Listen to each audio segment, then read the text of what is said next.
নমস্কার সুধী ভক্তবৃন্দ, আমার ধর্মকথা চ্যানেলে আপনাদের সকলকে জানাই স্বাগতম। আজকে আমরা জানব কিছু বাস্তু দোষ সম্পর্কে। অন্য কারোর এই 5টি জিনিস ভুলেও ব্যবহার করবেন না, দেখা দেবে বাস্তু দোষ, জীবনে ঘটবে বড় ক্ষতি।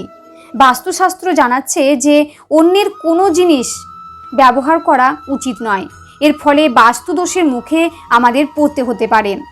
জেনে নেব যে অন্য কারোর কোন কোন জিনিস ব্যবহার করলে নেগেটিভ এনার্জির প্রভাব আমাদের উপর পড়তে পারে। সাধারণত আমরা অনেকেই বিভিন্ন সময় বিভিন্ন প্রয়োজনে অন্যের জিনিস ব্যবহার করে থাকি। সাধারণভাবে একে খুব সামান্য ঘটনা হিসেবেই আমাদের সমাজে দেখা দেয়, কিন্তু বাস্তুশাস্ত্র সে কথা বলছে না। বাস্তুমতে এমন কিছু কিছু জিনিস আছে যেগুলো কোনো মতেই অন্যেরটা ব্যবহার করা উচিত নয়। এই সব জিনিস অন্যের থেকে নিয়ে ব্যবহার করলে তার ফলে বাস্তুদোষ তৈরি হতে পারে। এই নেগেটিভ এনার্জির অশুভ প্রভাব আমাদের জীবনে পড়ে, নানা সমস্যার সৃষ্টি করে। অন্যের কোন কোন জিনিস, সে জিনিসটি হচ্ছে ঘড়ি। সময় দেখার জন্য বা স্টাইল স্টেটমেন্ট হিসেবে হাতের কবজিতে একটা ঘড়ি আমরা বেশিরভাগ জনই পরে থাকি। অন্যের ঘড়িও নানা সময় ব্যবহার করি আমরা। মা, বাবা, দাদা, দিদি বা বন্ধু বান্ধবদের কাছ থেকে নিয়ে তাদের ঘড়ি পরাটা খুব সাধারণ একটা বিষয়, কিন্তু বাস্তুবিদরা জানাচ্ছেন যে অন্যের ঘড়ি পরলে আপনি দুর্ভাগ্যের শিকার হতে পারেন। অন্যের ঘড়ি হাতে পরলে আপনার খারাপ সময় শুরু হতে পারে বলে সাবধান করছে বাস্তুশাস্ত্র। আংটি, অন্যের আংটিও অনেকেই পরে থাকেন, কিন্তু বাস্তু অনুসারে এটিও মোটেও কোনো ভালো অভ্যেস নয়। অন্যের আংটি যদি আপনি নিজের আঙুলে পরেন তাহলে আপনার ভাগ্যের উপর এর প্রভাব পড়বে। অন্যের আংটি পরলে তা অশুভ প্রভাব নিয়ে আসে বলে জানাচ্ছে বাস্তুশাস্ত্র।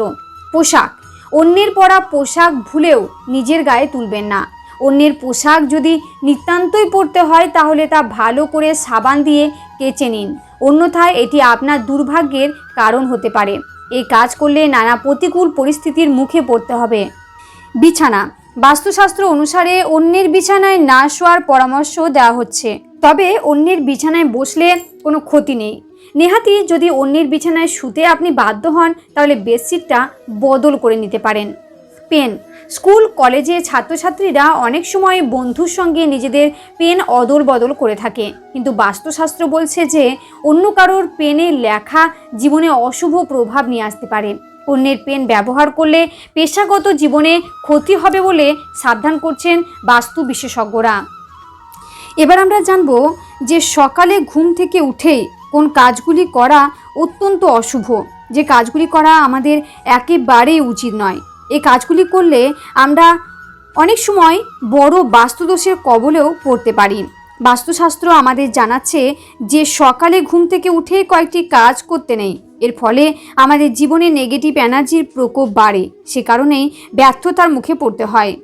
বাস্তুশাস্ত্র অনুসারে প্রতিটি বস্তুতে শক্তি রয়েছে, এই শক্তি আমাদের উপর ইতিবাচক বা নেতিবাচক প্রভাব ফেলে থাকে। শুভ শক্তির প্রভাবে যেমন জাতক উন্নতির শীর্ষে পৌঁছান, তেমনি অশুভ শক্তি তার উন্নতির পথে পদে পদে বাধা সৃষ্টি করে। এর ফলে অনেক সময় প্রায় সম্পূর্ণ হওয়া কাজও আটকে যায়। বাস্তুশাস্ত্র অনুযায়ী বাড়িতে বাস্তুদোষ থাকলে আমাদের জীবনে অশুভ শক্তির প্রভাব বৃদ্ধি পায়। বাস্তুমতে এমন কয়েকটি কাজ আছে যা সকালবেলা ঘুম থেকে ওঠার পর করলে তার অশুভ প্রভাব সরাসরি আমাদের জীবনে পড়ে। এ কারণে অনেক সময় শুভ কাজও বাধার মুখে পড়ে। বাস্তুশাস্ত্র অনুসারে কোন কোন কাজ সকালে ঘুম থেকে ওঠার পর কখনোই করতে নেই। নিজের বা অন্য কারোর ছায়া দেখবেন না। বাস্তুশাস্ত্র মতে সকালে উঠে সর্বপ্রথম আপনি যা দেখবেন তার প্রভাবে আপনার জীবনের উপর সরাসরি পড়ে। মনে রাখবেন, সকালে কারোর ছায়া দেখলে আপনার কাজ সম্পূর্ণ হতে গিয়েও আটকে যাবে। মনে করা হয় এর ফলে ব্যক্তি সারাদিন হতাশ ও অবসাদের মধ্যে থাকেন, কোনো কাজে আর উৎসাহ পান না তিনি। এঁটো বা নোংরা বাসন দেখবেন না। বাস্তু অনুযায়ী সকালে ঘুম থেকে ওঠার আগে এঁটো বা নোংরা বাসনের উপর দৃষ্টি ফেলবেন না, এর ফলে সারাদিন অশুভ প্রভাব আপনার উপর থাকবে। এমনকি কোনো কাজ সফল হওয়ার থাকলে তাও মাঝপথে আটকে যেতে পারে। তাই রাতে ঘুমানোর আগে কখনো এঁটো বাসন সিঙ্কে জমিয়ে রেখে ঘুমাতে যাবেন না। তখন এঁটো বাসন রাতে ধুয়ে রাখা উচিত। এর ফলে বাড়ি থেকে নেতিবাচক শক্তি দূর হয়। আয়না দেখবেন না। সকালে ঘুম থেকে ওঠার সঙ্গে সঙ্গে আয়নায় নিজের মুখ দেখতে নেই। বাস্তু অনুসারে এর ফলে মানসিক অবসাদ বৃদ্ধি পায়, এমনকি প্রায় হয়ে যাওয়া কাজও ভেস্তে যেতে পারে। তাই সকালে ঘুম থেকে উঠে আয়নায় মুখ দেখবেন না। এ কারণে বাস্তুতে শোয়ার ঘরে আয়না না রাখার পরামর্শ দেওয়া হয়। আয়না বেডরুমে রাখতে নেই। এমন স্থানে রাখুন যেখানে ঘুম থেকে ওঠার পর প্রথমেই নজর না চলে যায়। কোনো কাপড় দিয়ে আয়না ঢেকেও শুতে পারেন। বন্য প্রাণী দেখবেন না। সকালে উঠে কোনো বন্য জীবজন্তু বা তাদের ছবি না দেখাই ভালো। বাড়িতে এমন কোনো ছবি থাকলে সকাল সকাল ঘুম থেকে উঠে তা দেখবেন না। বাস্তুমতে সকালে বন্য জীবজন্তু বা তাদের ছবি দেখলে সংসারে অশান্তি বৃদ্ধি পায়। এবার আমরা জানবো যে সপ্তাহের এই দিনে ভুল করেও ঝাঁটা কিনবেন না। বাস্তুশাস্ত্রে ঝাঁটার বিশেষ গুরুত্ব রয়েছে। ঝাঁটাকে মা লক্ষ্মীর সঙ্গে সম্পর্কযুক্ত বলে মনে করা হয়। তবে যে কোনো দিন ঝাঁটা কিনতে নেই। সপ্তাহের কোন কোন দিন ভুলেও ঝাঁটা কিনবেন না।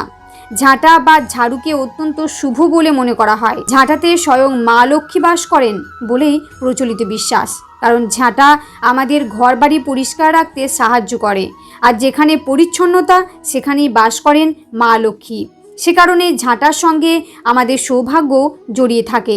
তবে সন্ধেবেলা ঘর ঝাঁট দিতে বারণ করেন বাস্তুবিদরা। সন্ধেবেলা আমাদের ঘরে মা লক্ষ্মী প্রবেশ করেন। সেই সময় ঘর ঝাঁট দিলে রুষ্ট হয়ে বিদায় নেন লক্ষ্মী। বাস্তুশাস্ত্রে ঝাঁটার সঙ্গে সম্পর্কিত একাধিক নিয়মের উল্লেখ আছে। বাস্তু বিশেষজ্ঞরা জানাচ্ছেন যে সপ্তাহের কোন কোন দিন ঝাঁটা কেনার জন্যই একেবারে অনুপযুক্ত সেটা আমরা জানবো এবার। সোমবার ঝাঁটা কিনবেন না। বাস্তুশাস্ত্র অনুসারে সোমবার ঝাঁটা কেনা উচিত নয়। মনে করা হয় সোমবারে ঝাঁটা কিনলে আপনার আর্থিক ক্ষতি হতে পারে। আপনি ঋণের দায়ে জড়িয়ে পড়তে পারেন। এর ফলে তাই মা লক্ষ্মীকে খুশি রাখতে সোমবারে ভুলেও ঝাঁটা কিনবেন না। শনিবারে ঝাঁটা কিনবেন না। শনিবার তেল ও লোহার জিনিস কিনতে বারণ করেন জ্যোতিষবিদরা।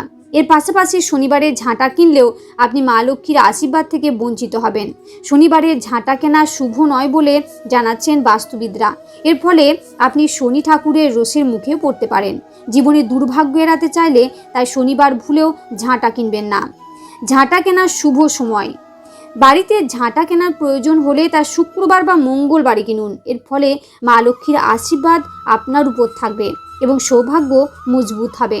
শুক্রবার ও মঙ্গলবার ছাড়া ধনতেরাস, দীপাবলিতেও ঝাঁটা কিনলে আর্থিক সমৃদ্ধি লাভ করা যায়। পঞ্চকে ঝাঁটা কিনবেন না।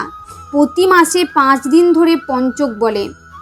এই সময়টাও ঝাঁটা কেনার জন্য অনুপযুক্ত, কারণ পঞ্চক হলো অশুভ সময়। এই সময় ঝাঁটা কেনা ছাড়াও অন্য কোনো শুভ ধর্মীয় কাজ করতে নেই।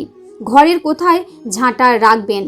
বাস্তুশাস্ত্র অনুসারে ঘরের উত্তর পশ্চিম বা পশ্চিম দিকে ঝাঁটা রাখুন।